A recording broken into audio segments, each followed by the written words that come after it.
Marked text. Okay, அடுத்தது next வந்து small take open பண்ணிக்கிறேன். ஓகேவா, ஸ்மால், இது வந்து ஸ்மாலர் டெக்ஸ்ட்னு சொல்லுவாங்க. ஓகேவா,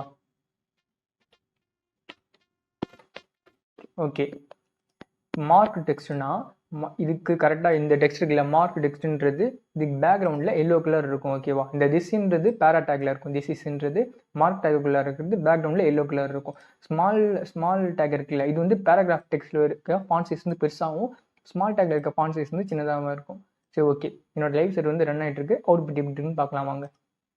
பார்த்தீங்களா, திஸ் இஸ்ன்றது இது ஃபுல்லாகவே பேராடேக் தான். ஓகேவா, இது ஃபுல்லாகவே பேராடேக் தான். ஆனால் மார்க் டெக்ஸ்ட்ன்றது மார்க் டேக் கலர் கொடுத்துருவோம். ஓகேவா, அதனால பேக்ரவுண்ட் வந்து எல்லோ கலர் இருக்குது. இது வந்து டெக்ஸ்ட் வந்து ஹைலைட் பண்ணி காமிக்கிறதாக யூஸ் பண்ணுறோம். ஓகேவா, ஓகே. ஸ்மாலர் டெக்ஸ்ட்ன்றது ஃபாண்ட் சைஸ் வந்து சின்னதாக காமிக்கும். ஓகேவா, பார்த்தீங்களா, பேராகிராஃபில் இருக்க ஃபாண்ட் சைஸ் வந்து பெருசாகவும் ஸ்மாலர் டெக்ஸ்ட்ன்றது ஸ்மால் டேக்ல இருக்குது, அதனால இது ஃபாண்ட் சைஸ் வந்து சின்னதாக இருக்குது. ஓகேவா, ஓகே.